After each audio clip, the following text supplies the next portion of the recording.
Welcome back, Commander, although it may not know it yet. The galaxy is under threat, and to battle that threat, two idiots must drive a highway through the sky. The game is Mass Effect, and this is the N7 Project.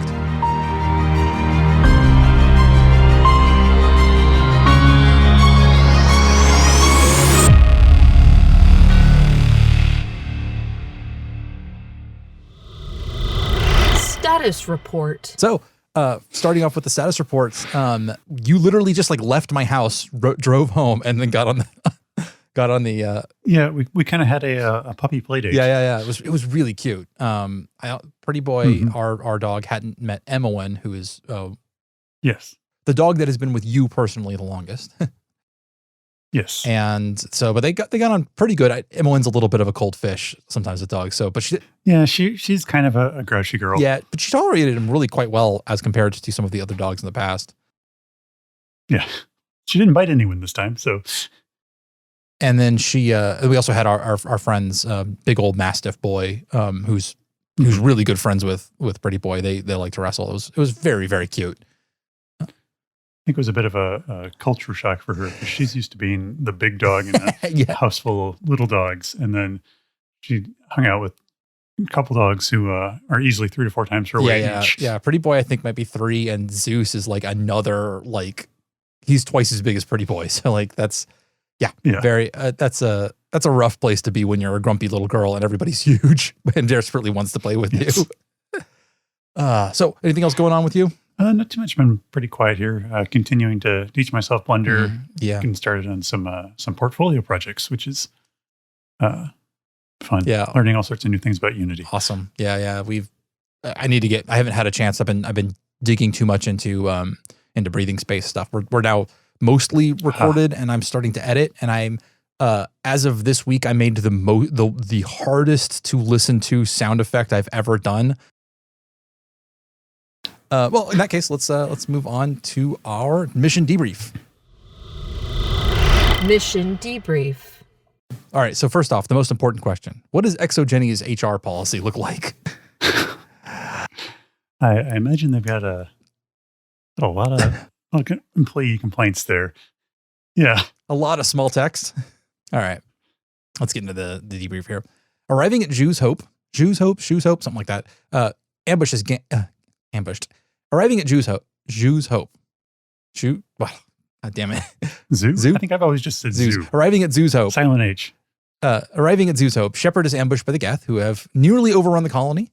Shep seems to have arrived just in the nick of time. You fight the robots off, and Shepard can talk to the colonists and find out this outpost is a support community for the Exogeny headquarters just up the road. Everyone needs Shepard's help with like this and that. And since these hub quests are all handled at the same time in the same place, like you literally just like gather up all the quests and then go down to the sewers to handle them, we're going to do them all at once. Someone needs the water pipes turned back on. Someone else needs you to kill the big bad Varen. Someone else needs you to kill the Geth in the sewers below. Someone needs you to find power cells. Remember, kill the Geth below, get the power cells. The hair is yellow as corn. The slipper is pure as... Wait, no, that's into the woods. Anyway, into the sewers. I'm going to tell you now to keep checking your map, and also that there are things that look like they wouldn't be doors, but that are totally doors. So there's like more rooms down here than they look like, and they're not all marked on the map. It's really fucking annoying. The power cells are in the same room as the Varen, and the water stuff is all in like the enclosed parts of the tunnel, not out anywhere else. Do everything all in one go, and talk to like the creepy dude who's like, I don't know, he gives you like this impression that like he's fighting something, but also just getting like a little bit too much of like a sexual satisfaction out of it. Anyway. Yeah. A little squick factor. Yeah. Do everything all at once and then head back up to Shoes Hope. Do people seem suspicious up here? Are they hiding something? Surely they'd tell us if there was something hinky going on. Once the situation on Shoes Hope is stable, though, head over to the Prothean Skyway and fuck the Mako. Okay, let's do this. Drive the Mako over to the Exogeny headquarters area. On the way there, you'll hear some radio chatter. It turns out there is a stopping point along your way. Some of the Exogeny employees have a makeshift refugee stronghold where they're hiding from the Geth. There you'll meet a lady looking for her daughter, Elizabeth, who is apparently in the headquarters still. And there's a dude named Gavin who wants you to get some data from his console. That's like the saddest side quest of all time. He's just like, just get it for me. It's fine. Drive a little further, you find the headquarters building, and like 5 feet inside the front door, you're going to find Elizabeth, who is happy to have somebody armed around because, you know, the Geth. She tells you that the Geth are probably here to get the Thorian. What's the Thorian, you ask? Well, it's an alien life form that Exogeny is studying, and it's under Zhu's hope. Oh, and it's mind controlling the colonists. Fun. Before you can return, though, you need to knock the Geth ship off the side of this building, which involves smashing the clamps and using it's using to grapple on by using a door to like literally cut through part of it. Apparently, this thing's engines weren't running because it just falls like a fucking brick and splats on the ground far, far below, shattering into a million pieces like the alarm clock in Groundhog Day. Barrier down, you are now free to head back to Zhu's Hope and confront the Thorian and all of its zombified colonists. Yeah. So one of the, I think it was during the Big Bad Varen quest. Yeah. We had gone in there to take it out, and like it was supposed to be like this whole like, oh, here comes big nasty Varen or whatever, and Liara just levitates him right up in the air, and we just pincushion him like, oh, that was quick. Yeah. At this point, because I'm doing this slightly out of order, and like it's not challenging at this point because I'm a little bit overpowered, I guess, for the levels or whatever, and like, yeah, I'm just shooting everything. Like, and if I'm not paying attention, my companions will just like fucking wail on dudes and like until there's nothing left. So what's your? I did have an issue. Oh, go ahead. I was just going to ask for like, what's your overall impression of Feros? Like, is this one of your like high points of the game? Is it a low point? Like, is this, or like you don't remember it, or? For me, it's until we get to next episode's content, it's kind of a low point for me. Yeah. It's the Zhu's Hope section. not one of my favorite side quests, or I guess it's more of a main mission. Yeah. But Yeah, sections, chapters, you might call it. it also has probably the most annoying like side quest planet in the system. Oh, really? Elitania. Oh, yeah. I haven't actually. Again, I was kind of rushed for time, so I didn't catch any of that other stuff. And we can talk about that one later. But God, it sucks. That's annoying. Yeah. For me, it's weird because when I look back, when I'm not in the middle of playing Mass Effect 1, when I look back to what do I remember about Mass Effect 1? And it's like, I remember Eden Prime really well. I remember Artemis Tau pretty well. I remember the Citadel, of course. Like the Citadel is like a huge part of Mass Effect 3. Or sorry, Mass Effect 1. And I remember Vermeer and the stuff that's, I'm sorry, I remember the spoiler stuff that's going to come up ahead. But this planet and Noveria, which we haven't gone to yet, but is open on your map, they just don't play a big role in like what Mass Effect 1 is to me. These almost feel like a divergence from what Mass Effect is mostly. It's like weird. I don't know. They don't latch on to me for some reason. Especially this, the like you're talking about, where like this part of this chapter, because we're covering Feros in 2 episodes here.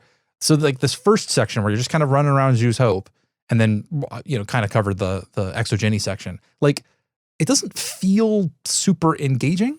Like it's not like the side quest part of it felt really lackluster. Like they had expected you to come in here and do a bunch of different quests, and they felt compelled to give you a bunch of different quests, but then like they're literally all handled in the same section of the planet. Like there's no reason to go running around. Like you can just all gather them all up and go do them all in one go.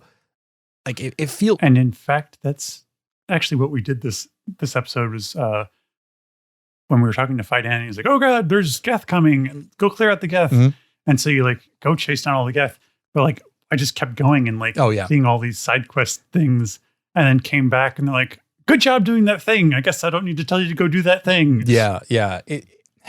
This is one of those areas where and this is maybe slightly off topic, but because they put so much effort into making the universe big with all of the planets you can land on and all of the side quests that you can do out in the world map, basically, that it feels like they put a lot less effort into these like mainline missions, at least these 2, and so they don't feel like, I guess they were still felt like they were trying to treat this like a traditional RPG where you'd show up into a town, get a bunch of quests and do it, as opposed to like showing up at straight up at the front door of a dungeon or something like that. Like where it should have been, they hadn't streamlined it yet. Like they still felt like they had to treat it like a town, and it isn't really a town. It's more of the whole thing is a single mission, a single dungeon.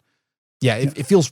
And having played Mass Effect 2 and Mass Effect 3, it really shines a light on kind of the lack of polish for their quest design in the first game. Yeah. They just hadn't figured out how this new kind of RPG they were making was different and what needed to be different about these things. Especially that sort of formulaic thing of show up, you're going to have like a waiting area almost before you get to the main plot where you're going to go talk to some people. They'll tell you, talking to the people and hearing the interesting stuff about, Feros and the colony and all that stuff is cool. I like that. I like the story behind it, but like the design of it didn't feel like it was justified. Yeah. Everything feels very sparse in the first game. Yeah. We're going to get to more. I have some complaints about that one with the next one. Because spoiler alert, guys, I accidentally played Noveria instead of Feros. And so I'm coming off the thing of having run both of them slightly at the same time.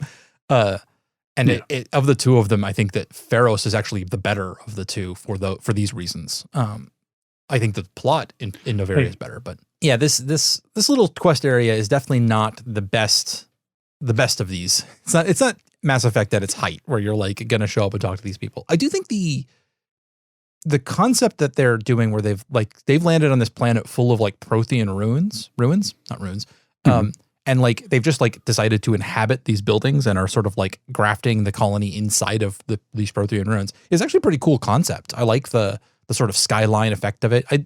In a way, it almost feels like they could have benefited from a little bit more cinematic intro where you like get the feel of the place, and sort of understand what's going on. Absolutely. Yeah. And yeah, where it also does suffer a little bit from the Mass Effect 1 map syndrome where like they hadn't figured out the visual language to really communicate where you should be going all of the time and like, what is a door versus what isn't a door on occasion. God, I had such a hard time like navigating those tunnels. Yeah. There are so many like hidden little passageways, and I'm like, I backtracked a lot. Yeah. This time around. Yeah. And I remember that too a lot about Feros. The first time I played the game, it burned in my head where I was like, oh yeah, I got walked into that sewer tunnel, and I was like, oh yeah, I remember literally walking through this entire thing over and over trying to find something that I needed to activate back in the day. Like I spent like a long time in this stupid tunnel trying to find one of the quests that I needed to complete, And doors at a 45-degree angle are just really bad visual language. Like they do not read as doors. Yeah, and there's no lights on some of the doors and things like that would like indicate to you that this is a place that you're visually should be interested in and headed over to and stuff like that. Like I kind of understand a modeler who's doing this stuff like, oh, well, it's built into a wall that's 45 degrees. So the door should be 45 degrees. Like, no, man, don't make it harder on us than it has to be, please. Like you should make it clear that this is a door, and probably put a little. Yeah. There's ways to do it at 45 degrees and make it look cool and like it fits, but also make it read as a door. And it just looked like a different colored part of the wall. It is. I mean, I do like that there was stuff for you to do. At least, I mean, admittedly, they tried. I guess is the point where like they did try. They were. I'm not sure they needed to, but it was kind of interesting to come down and have a little interaction with these people. I kind of would have almost, since they were putting so much effort into the overworld, it kind of would have been nice if you showed up and they were like, "Hey, we need some power cells," and you're like, "I've got power cells in the ship," and they're like, "No, those won't work."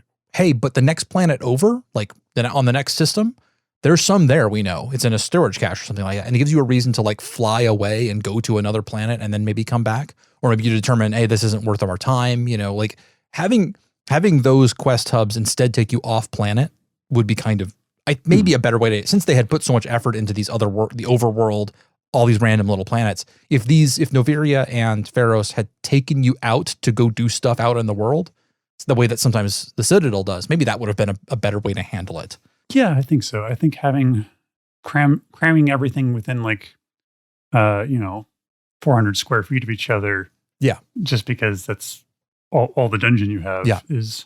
Yeah. And it makes it all very visually similar, and like, because they're using the same textures and assets and stuff.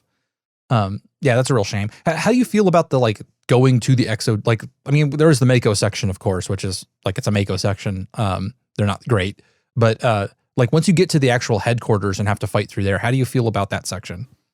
God, I just played it and it left almost no impression on me. Like I'm trying to remember like what all happened in there. So you go in, you meet Lisbeth. On the way over, you meet with the people, the refugees or whatever. You actually can't blow straight by there if you don't want to. Yeah, which I do commend them for like having the balls to let people just miss stuff if they don't want to do it. But you go and you find Lisbeth. Lisbeth gives you your key card. Oh, there is a little moment, which I do love, where you walk up behind a Krogan who's like talking to future Alexa. And he's like, give me the files. And the future's like, you don't have the access. And then you kill the dude. Then you walk up to future Alexa and you're like, give me the files. And he's like, okay, sure, you go. Like, you've got the key card. So yeah, you can. That was fun.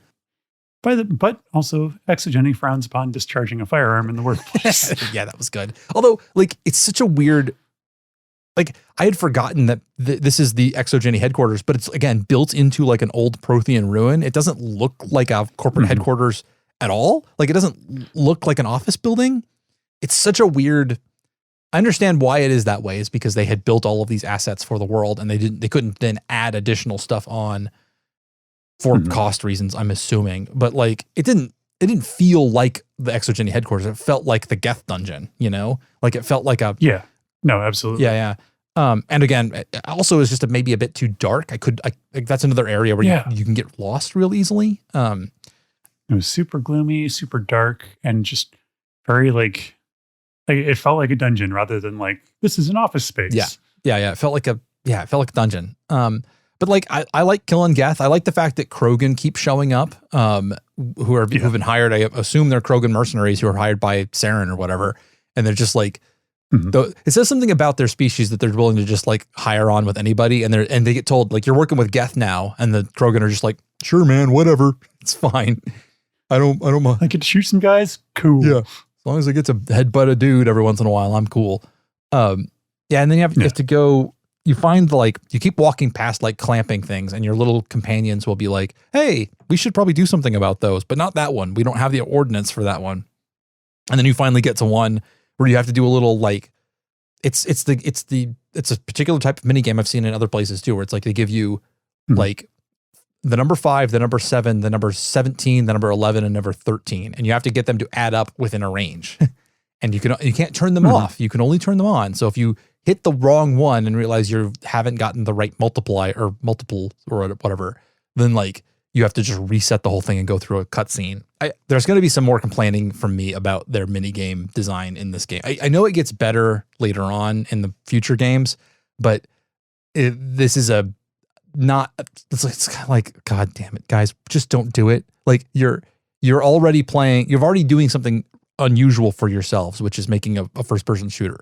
Put your efforts into just making as good of a first-person shooter as possible. And when I'm going to come up to do a thing like, overload the hydraulics, just let me hit the button and just play don't make me do some mini game that you like looked up somewhere else. Like you didn't even come up with a neat, like interesting puzzle for me to figure out. It's literally just a stock mini game puzzle that I've seen in other games. Please don't do that to me. See, having worked in the game industry, what I'm pretty certain happened is, the lead level designer doled out everybody their levels. So everyone's has just a little bit like of their own like little personal take on it, whatever. And this one guy was like, I'm going to do a puzzle. And then he's like, but I can't get any, special art assets or anything from the artists because we don't have the bandwidth for that. Yeah. So I'm just going to reuse what we have. And okay, let's see. Well, I guess we'll just do this little thing I found online and do something with pressure on a door. Here's why I think that might not be true. I think that this was a bigger deal. They felt like they needed puzzles is because in Noviria, spoiler alert, guys, there's a puzzle which is literally it's one of the oldest like puzzles in the world, where it's like you have a stick with the pyramid of rings, and you have to move, and you have 2 more sticks, and you have to move all of the rings from one section to the next. And you can't ever place a larger ring on top of a smaller ring. Like it has to maintain the pyramidal shape. That is literally a toy that I played with when I was 5 years old. Like it's like super old school, and they generated assets for that because they've got texture. They've got a special UI for it. Somebody put effort into like making the visuals for literally a game that I played when I was 5 that you're now shoving into my RPG. And like, just don't I love this game. I love this game to death. I love this world to death. I even like the shooter gameplay and stuff. This is the stuff where it's like, guys, you weren't like, if you weren't going to do it well, just don't do it. Well, the other thing is kind of, there's kind of an adage for like dungeon masters and game developers in general is just like,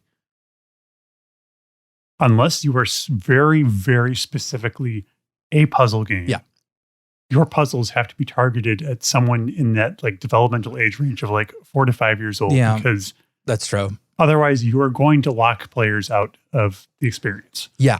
And like, or at least I think in Novaria, you do get the option that you can just smear gel on the puzzle if you want. And at least for the Feros one, I probably, if I had the option, I didn't pay attention to it. I probably should have just done it, because it's like just let me smear my goddamn gel over this stuff. I don't care. I don't want to do it. It's like there are games out there where like building puzzles into the gameplay really works. I think that like the Tomb Raider games are a really good example of this, or like the sort of that platforming adventure style. They do it in the Assassin's Creed games a lot too, and it works there because you've sort of built that into the DNA. And whereas where they do it here, it feels really tacked on.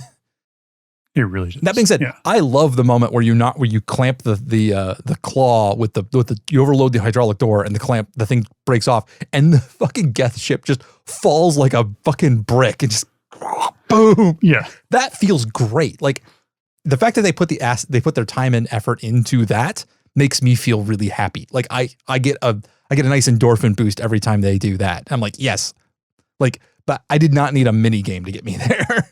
I do kind of wish that there was, like you actually got to go into the Geth ship, though. Yeah. Because I don't think you ever get to go into a Geth ship in ME1. Not in ME1. Not to my... No, I don't think so. I think I would remember it. The thing is, that if you they reuse assets enough that if you were able to go into a Geth ship at any point, you would go into like 5 Geth ships. You go into 6 or 7 times. Yeah. Because they'd show up in the world map all over the place, right? We'll get to that more a little bit when we get into side quests, because there are like literally you'll go into the same spaceship with the same layout a couple of times. Okay, regarding the Mako section, yeah, is it just me, or does this place like give you more trouble navigating than any other Mako section? Ooh. Like, for some reason, I always just get caught on everything. Like I ramp off that little weird lip thing way too many times. I don't feel like I have a lot of trouble, but at some point in the past, I developed the habit of, instead of being on either the lower, because it's kind of an offset, you got a lower section and an upper section, and trying to maneuver between the two of them, I just always am in that little ramp, like canty-quartered, where like everybody's leaning over at a 45-degree angle inside the Mako as we drive with one wheel up in the air, which is not the most comfortable way, I'm sure, to do it, but there are less obstacles in your way when you're doing that. You don't have to maneuver around as much stuff.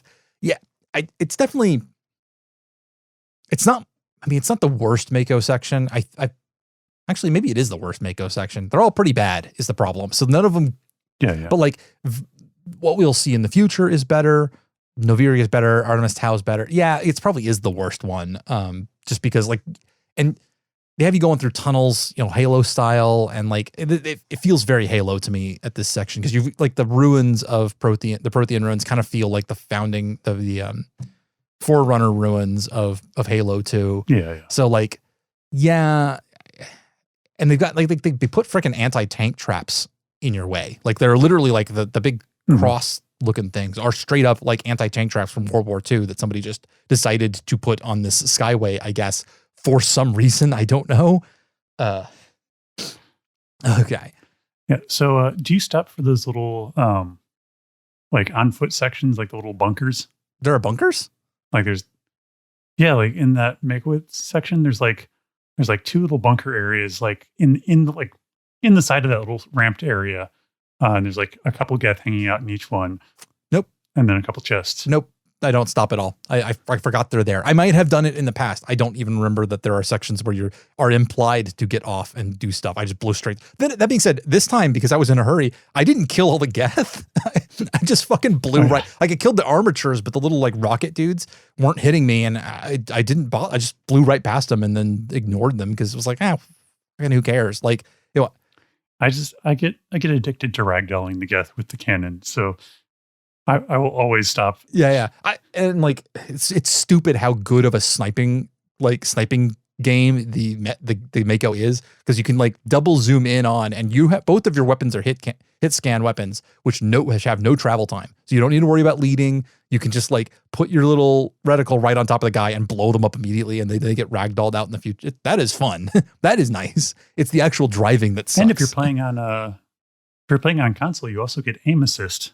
Yeah, that'll make things easier. So, okay, we've had a lot of opinions about the gameplay in this section, because it is at its weakest when we're talking about mini games and the Mako, and probably some of their level design and stuff like that. But let's touch at least a little bit on the plot. I know we're not going to get too heavy into the Thorian, who we've not met at this point, but we know the concept behind the Thorian. But like, how do we feel about like, I mean, like the exogen? I actually am totally cool with, or not cool with. I'm willing to engage more with the idea that Exogeny had just like left these colonists as like unwitting guinea pigs for studying the Thorians. That was it feels like such a fucking Amazon thing to do, where they're just going to be like, let's just like all of our support personnel is just going to see what happens if an alien hive mind can just infect them with tons of spores and take over their brains. Yeah. I actually kind of would like to see that. I know I can't say this because that's Shadowbroker Files. This was one of those storylines that I could see if they had gone deeper into like the reaction of the colonists and like Exogeny dealing with its internal strife and stuff like that. I would be really down for that. Like there's a moment, I'm not sure it's in the section that we're talking about today. It might technically be in the section tomorrow, but there is like internal strife between the Exogeny employees being like, this is wrong versus no, this is part of our bottom line. And seeing more of that would have been pretty cool. I would have been down. Yeah. I mean, I love me some sci-fi dystopian, capitalism is the way of the future kind of stuff. Yeah. I personally, again, this is one of those things where the necessities of game design is such that I understand why they wouldn't do this. I would love if you were perceptive enough, you're in that first section, if you could discover what was going on without ever going to Exogeny or figure out that something was suspicious, because everybody's kind of acting just a little bit weird, not super weird, but just a little bit weird. And like, especially the freighter pilot who shows up, who's like, I remember being like, why the fuck did you stay here, man? Like, you're the only Solarian on this planet full of humans. You don't seem particularly happy. This place fucking sucks, and you have a freighter, or you did. I guess I think it technically had crashed, but like, why are you here and still like selling stuff? It feels weird. Like, and if your Shepard had been perceptive enough to then be like, what the fuck's going on, guys? And maybe it's not the best version of it. Maybe you figure this out, accidentally trigger them all going hostile and have to like fight your way through the colonists. That would be an interesting like result. Maybe it's not the best way to go through it because you won't have the proper tools to deal with the colonists, but it would be neat to like have some more control over the way that worked. Yeah, I feel like this definitely would have benefited from like a Deus Ex style of exploration and plot interaction, where the way you discover things and the way you react to things change things. I mean, that's also kind of my my gold standard for a lot of RPGs. Yeah, that's true. So it's not particularly fair, but yeah. But I mean, like, that being said, I will hold Mass Effect to a very high standard because it is otherwise a very, very good game series, and it's only when these things sort of fall flat and feel kind of mediocre that I start going like, yeah, come on, guys, you could have done better. Yeah, and for me, it's largely the lore and the universe that is so appealing to me. Like I've said it before, but Mass Effect is my Star Wars. Yeah, like for those of you who grew up like Star Wars and Star Trek, like I never really fanboyed about that. But this is my Star Wars. Yeah, and rightly so. It's I like it too. I love it a lot. It's the best. It is my top game series of all time. And I love the universe. I would add on to that though. I also really like the characters. I think that the characters and like the visual design, especially of them, and then just the fact that they went in depth, and you have characters who you start with in this one who carry with you through all three games, and you get to see them develop and grow, and like you have like an emotional relationship with these things. I like it. I like that a lot. This is also the first game series that I can remember where where like the choices you made and whatnot carried through and had impact on future games. And that was incredible to me at the time. Yeah. It probably wasn't I don't think it was the first ever to do that, but it was one of the first big titles to really lean on that. Although you can tell that they were expecting to do more with it than they did. Yeah, that's true. And some of that's this is a Shadow Broker thing. I'm going to write it down because we can't cover it here. But there's some stuff that's just like, it's a killer how stupid this. Yeah. Anyway, I'll talk about that later. Yeah. In fact, did I open the thing? There we go. Because I need to remember when I say, oh, we should talk about that in Shadow Broker files. I should make a note to talk about it in the Shadow Broker files. Yeah. So like there isn't that much to talk about because we're going to have to cover a lot more of this later in the second section, the return to Zhu's Hope, because there isn't a whole lot of plot here. That's not really explained too much. Is there anything else you want to talk about before we move into Shadow Broker files? What were your thoughts about the armature in the closet? Oh, I actually really like that section. I remember, I don't remember how it had been in the past because I had forgotten about it. But like to describe, maybe you guys can skip, you might have skipped this section. There's a little door on your way into the Exogeny headquarters and you open it up and inside there's a chest. But as you're walking in on your right-hand side, there is a fucking Geth armature sitting right there and doesn't do anything. Yeah. Like, or at least on my playthrough, it doesn't immediately activate. It only activates when you go and get the stuff out of the chest and then it opens itself up. And I liked that a lot because it was just the Geth armature. It was a skippable fight. So if you felt like, oh, I can't really handle this right now, you could just have skipped it. Whereas I was like, oh, this is fucking, this will be fun. So I like grab the thing and then quickly run back down the corridor so that I can kind of snipe it around a corner and not have to be in the room with it at the time. I found that was actually a lot of fun. Yeah. I had remembered it from my first playthrough and just ended up peeking around the corner, sniping it, and then kiting it back to the doorway and basically doing the same thing you just did. Yeah, I mean, that's the way you're going to. And then going back for the chest. Yeah. Did you have any trouble with your teammates being buggy inside of the Exogeny headquarters? Yes. Okay. It wasn't just me. I thought there was some. Okay.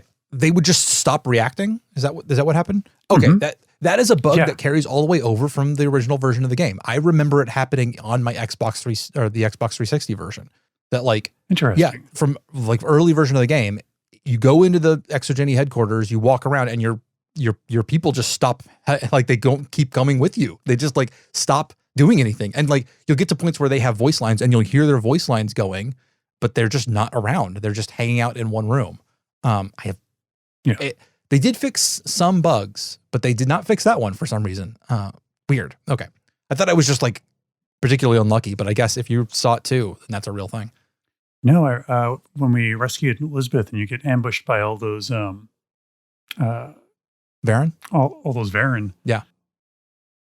Yeah, like none of my teammates reacted and they just got chewed up by Varen, and then I got downed because I wasn't paying attention. I figured my teammates would at least handle one or two of them. Oh, okay. So I actually had to restart that section. Oh, yeah. What was the name of that dick in the Exogeny little bunker area? Oh, shit. The guy who's arguing with Elizabeth's mom? Yeah. Because you actually ended up making a choice about him later that I didn't actually have the option to do Paragon or Renegade because I didn't have enough points. Oh, really? For dealing with him. Yeah. Yeah, I had already encountered the infinite Renegade points section of in Noveria, so I'm maxed in Renegade points now. What's his name? I don't remember. But he's just the dude. He doesn't matter what his name is. But yeah, he's just like the slimy corporate, shill. Yeah. Profits above all else kind of guy. Okay. Well, let's talk about a couple things in Shadow Broker files, and then we'll get on to our character bracket. Shadow Broker files. So yeah, the thing I wanted that I put in earlier was the fact that they had intended to do more with the decisions you made in Mass Effect 1 and discovered after Mass Effect 1 had shipped that several of the things that you had decided to do didn't get written properly to your save file. Oh no. So pretty famously, the one that will come up, we haven't met this guy yet. We haven't talked about him yet, but it's Conrad Werner, which is that Conrad Werner doesn't, whatever you do to him, he will always assume that you punched him in the face. And there's another couple of them like that where it doesn't matter what you choose. Famously, you asked me in a previous episode if you could end up with a all-human council. That is an option that you can get into in Mass Effect 1 where you say, yes, that is a good idea. Let's have an all-human council. That doesn't get written to the save file. And so there was no way to follow up with it. Yeah, which is just it's such a that feels like such a killer that even if they decided later on that they weren't going to do that, the fact that it was just never written to the save file fucking sucks. Yeah. Like that's such a stupid reason not to be able to follow up with these things in the future. There is the Conrad Werner one, at least there is a fix for it that was released as a mod. They did. I don't know if did they fix it in Legendary Edition? I don't know. I would assume so. I would hope so, but obviously they didn't fix all of the other bugs because you ran into the same one that I did on inside the Feros, Exogeny headquarters. So who knows, right? Yeah. I'm gonna punch him in the face anyway because I'm playing Renegade. Oh God, this was the this would have been part of the mains thing, but I am so bad at being Renegade. Oh yeah, yeah. I can't do it. I did it specifically for this episode or for this show. I always normally play 100% Paragon. It kind of psychologically hurts a little bit sometimes to be like, I can't be mean. I don't like being mean to these characters. No, yeah, I get that. You mentioned an infinite renegade point in Novaria. Yes, we'll talk to. Is that something we want to save for? Yeah, we'll talk about when we get to Novaria.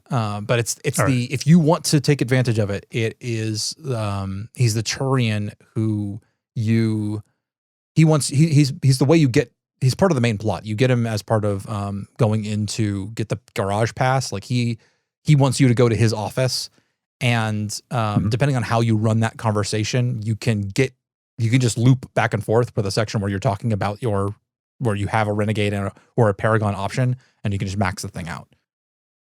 Which I remember discovering organically the first time I played the game. I was like, oh, that's weird. Hey, wait, that gave me points. Okay, let's just keep doing that. And then I maxed out my paragon points all the way through. It's not super hard to get there otherwise, but it is a thing, if this gets back into my criticisms of the dialogue system where you have to continuously be one or the other. Otherwise you will not have enough points to get locked out of certain behavior. That bugs me a little bit, but anyway. Yeah. So there's not that much more because you and I are literally we can't talk too much about the Thorian or anything like that because we're literally going to go do this episode in about 10 minutes where after we're done here, we're going to go talk about the Thorian more in depth probably. To that issue with the Paragon Renegade system, I actually like that.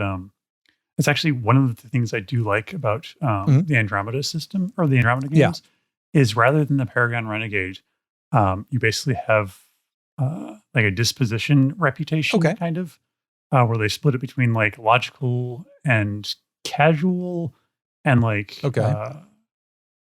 friendly and something else. I forget, but there's basically 4 different personality styles that the more you engage in those, the more your non-triggered dialogue, your observations about the world begin to flavor towards that or one or the other. Oh, neat. That does sound like a reasonable system. The one that we need, I still haven't played yet, but need to, is Disco Elysium, which takes the whole personality trait version to the extreme where you literally your various parts of your personality are voices inside of your head that can give you information.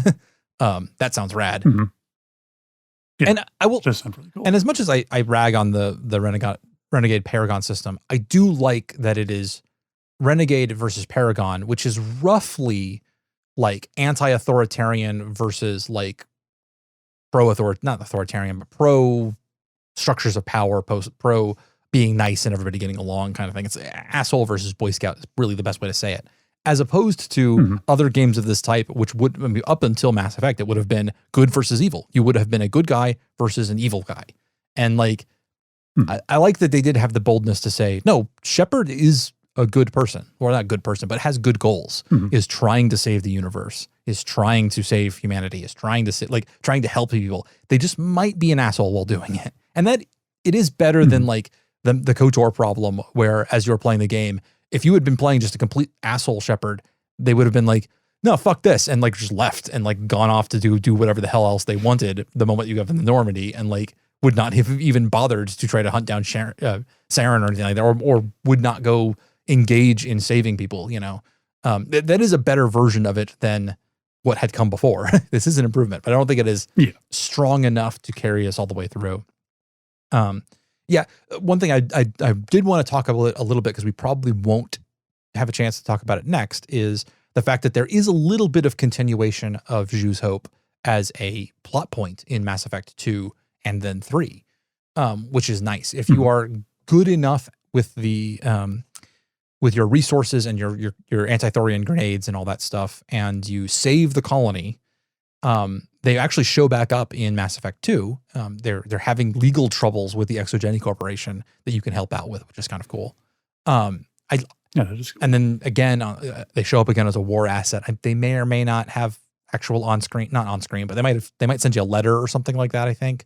But I do like that. That's one of those plot points I kind of would like to have seen more of. Like, I kind of would like to have engaged with how these people fared down the road, maybe even a revisit in the future. I know that when your choices are, let's see someplace new versus let's see someplace we've already seen before, I understand completely why you would always choose something new. It builds the universe, but it would be kind of nice to see a little bit more of how these things go on. Like, or even just like, if you send us like, again, letters or like news clippings or something like that about how Zhu's Hope's doing.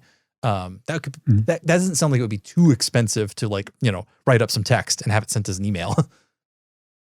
Yeah. And for the most part, Mass Effect 2 and Mass Effect 3 do a really good job of that. Like, I feel like of bringing that stuff back around. It's definitely one of the things that made me fall in love with the series. Was just like that feeling of continuity. Yeah, for sure. Okay. Well, is there anything else you want to cover before we go to our character bracket? No, I think that's it. I think we'll have a lot more to say next episode. Yeah, because that's the conclusion where we can talk about the larger character bracket. So today we are talking about two relatively minor characters. We have Tila Vasir and Sovereign. So, in what world is Sovereign a minor character? He doesn't show up on screen much. You don't get a lot of interaction with him to understand Sovereign's character. That's kind of what I mean by him being a minor character. Gotcha. So, to briefly explain who each of these characters are, Tila Vasir is an Asari Spectre who shows up in the Layer of the Shadow Broker DLC for Mass Effect 2. You are off trying to find information about the Shadow Broker, and she shows up and gets in your way, and you end up fighting her. She's a badass biotic Asari character. I'll admit that she's maybe in the bracket a little bit because I needed to fill out our numbers a little bit because I kind of barely remember anything about her. I do like her design. Yeah. I think she looks cool. She's got that kind of like heavy armor thing, and she's got like a nice design for her facial markings. Oh, apparently she's in the comics that come up before that too. Interesting. Oh, yeah. She's not super impactful, let's say. Versus Sovereign, who is arguably the real antagonist of Mass Effect 1. Because Sovereign is the name of the ship that Saren is riding around on. It's the big squid ship. And Sovereign is a Reaper, a creature that had been created out of the death of an entire species at some point in the past. And that was, they're all boiled down into goop and then made into a giant biomechanical AI intelligence. It's been a while since I've heard his dialogue, because there's a point on Vermeer where you get to sit down and have a conversation with him, which is simultaneously cool because you get to get a little bit of a peek into the philosophy of an AI who hates all organic life.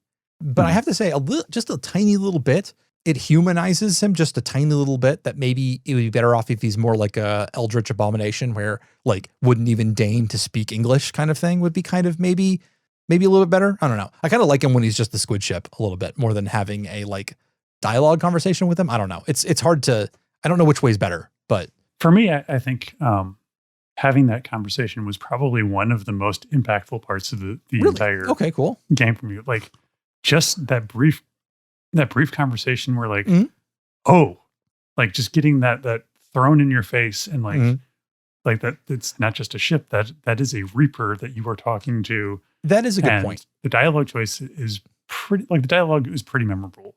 It has been a while since I've had that conversation with them, and it's definitely been a very long time since I had that for the first time. Because when you said that, I had a flash of memory of feeling like the game turned at that point. That was the point at which Mass Effect stopped being just any old other story and started telling the larger story that it actually was going to end up doing. I think you're right about that. And so for me, the clear choice is Sovereign. Yeah, I think I have to be with you on that one too. Again, Tale of Visir was maybe part of the numbers game that I needed to get up here.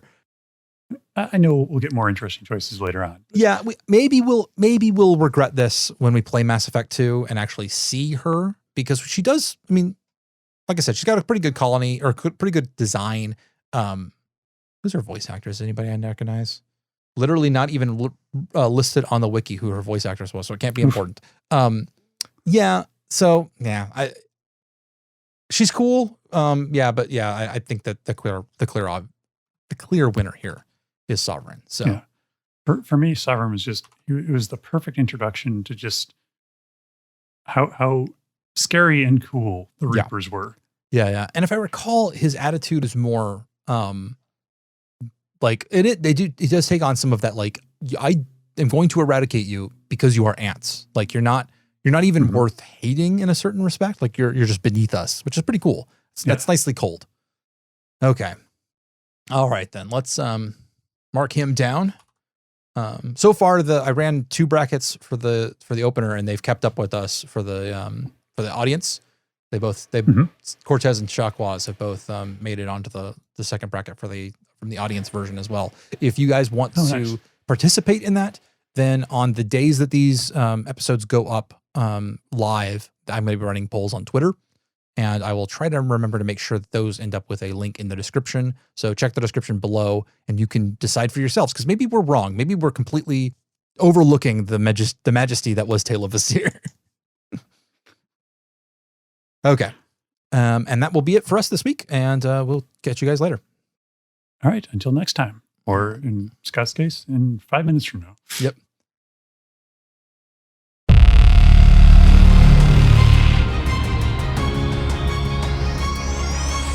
Thank you for listening to the N7 Project. If you would like to read the upcoming playthrough roadmap, there is a link in the show notes below. We can be found on Twitter as @N7Project, at our website, masseffectpodcast.com, or via our Discord, scottpaladin.com/Discord. If you'd like to support the podcast, honestly, the easiest way to be to write us a review on Apple Podcasts, Podchaser, or your podcatcher of choice. We read every one of those, and it gives us a real boost every time, and it helps people find the podcast. Or if you want to give monetary support, all funds to our Patreon, patreon.com/monsterpod, will also go to supporting this podcast. Mass Effect, its associated characters, sounds, plot points, whatever, are copyright by some giant faceless corporation. The N7 Project was produced and edited by me, Scott Paladin, and hosted by myself and my best friend, Zach Jaquays. Audio is copywritten 2022, Scott Paladin. This has been a Library of Cursed Knowledge production.